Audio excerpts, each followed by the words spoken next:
Kunjungan Presiden Turki Recep Tayyip Erdogan ke Indonesia baru-baru ini menghasilkan kesepakatan besar dalam bidang pertahanan. Kedua negara menandatangani Memorandum of Understanding atau MOU dalam skema government to government antara Kementerian Pertahanan RI dan juga Kementerian Pertahanan Turki. Kerjasama ini mencakup berbagai aspek termasuk transfer teknologi, produksi bersama, pengembangan bersama, joint ventures, serta penelitian dan pengembangan dalam berbagai bidang teknologi pertahanan. Kesepakatan ini menunjukkan semakin eratnya hubungan strategis antara Indonesia dan Turki dalam membangun industri pertahanan yang lebih mandiri dan berdaya saing global. Salah satu bidang utama dalam kerjasama ini adalah pengembangan kendaraan tempur otonom, teknologi propelan, teknologi roket, dan juga rudal, serta bom pintar. Selain itu, Indonesia dan Turki juga sepakat untuk bekerja sama dalam pengembangan platform udara, termasuk sistem Airborne Warning and Control System atau AWACS. Hal ini menunjukkan komitmen kedua negara untuk meningkatkan kapabilitas pertahanan udara Indonesia melalui teknologi canggih yang dikembangkan bersama dengan industri pertahanan dari Turki yang telah memiliki pengalaman luas dalam bidang tersebut. Di sektor maritim, kerjasama juga mencakup pengembangan platform angkatan laut termasuk frigat. Turki yang telah sukses membangun kapal perang modern akan berbagi keahliannya dengan Indonesia untuk memperkuat kemampuan industri maritim dalam negeri. Selain itu, potensi kerjasama dalam bidang perawatan, perbaikan dan overhaul atau MRO untuk peralatan pertahanan juga menjadi bagian dari kesepakatan ini. Termasuk diantaranya adalah pemeliharaan dan juga pengembangan ataupun modernisasi untuk jet tempur F-16 yang dimiliki oleh TNI Angkatan Udara. Ini tentu akan memberikan nilai tambah bagi industri pertahanan Indonesia dalam meningkatkan kemandirian alutsista. Kerjasama dalam bidang pertahanan, Indonesia dan Turki juga telah mencapai kesepakatan dalam pengembangan pesawat AWACS. PT Dirgantara Indonesia akan bertindak sebagai kontraktor utama dalam proyek ini, bekerja sama dengan perusahaan pertahanan Turki. Kerjasama ini tentu akan membuka peluang besar bagi PT DI untuk meningkatkan keahliannya dalam membangun pesawat dengan teknologi pengawasan dan kendali udara yang canggih. Tentu ini juga akan meningkatkan kemampuan angkatan udara kita dalam menjaga kedaulatan wilayah udara nasional.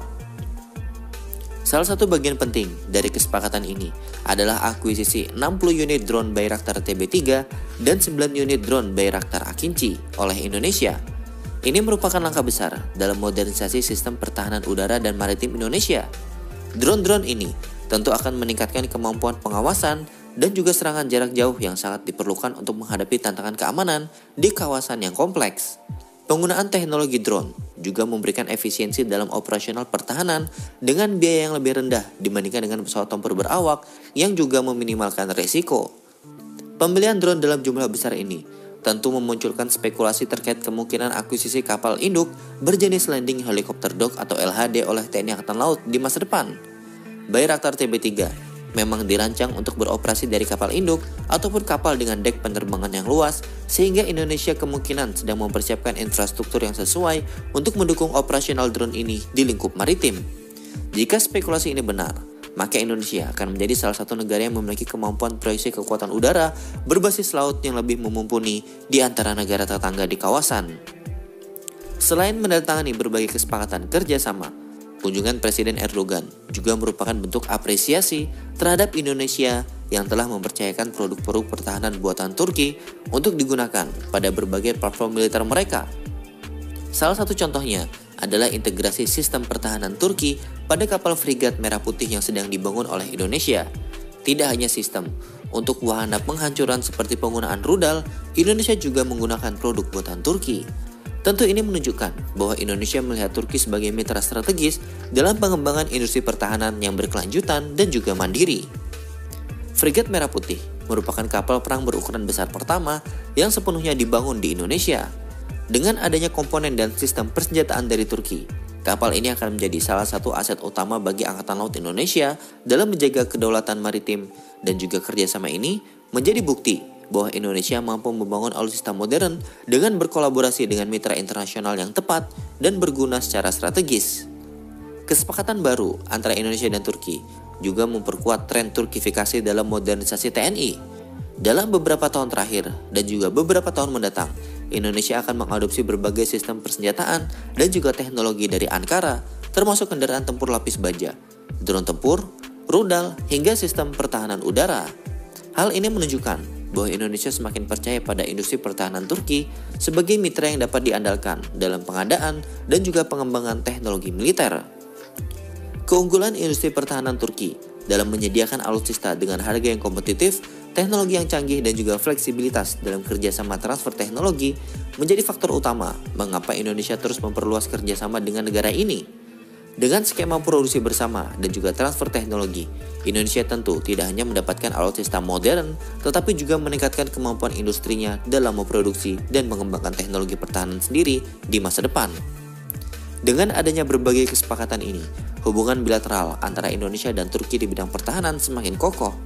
Kedua negara kini tidak hanya menjalin kerjasama dalam pengadaan alutsista, tetapi juga dalam pengembangan teknologi strategis yang akan meningkatkan kapabilitas pertahanan masing-masing negara. Langkah ini tentu menjadi contoh bagaimana negara-negara berkembang dapat saling mendukung untuk mencapai kemandirian dalam industri pertahanan. Kedepan, kerjasama ini diperkirakan akan semakin berkembang dengan proyek-proyek baru yang lebih ambisius. Baik Indonesia maupun Turki memiliki visi yang sama dalam membangun industri pertahanan yang kuat dan berdaya saing global. Dengan terus mempererat hubungan ini, kedua negara dapat menjadi pemain utama dalam industri pertahanan regional dan global, serta memastikan kesiapan militer mereka dalam menghadapi berbagai ancaman di masa depan. Kesepakatan strategis seperti ini juga menunjukkan bahwa Indonesia semakin cermat dalam memilih mitra pertahanan yang dapat memberikan keuntungan jangka panjang, baik dari segi teknologi maupun ekonomi.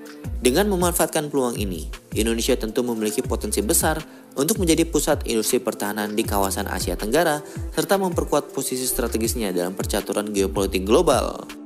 Dengan kesepakatan ini, tentu sudah jelas Turkifikasi tidak akan bisa dihindari. Nah, bagaimana menurut kalian mengenai kerjasama yang baru disepakati ini? Mimin penasaran sama pendapat kalian, jadi jangan lupa komentar di bawah.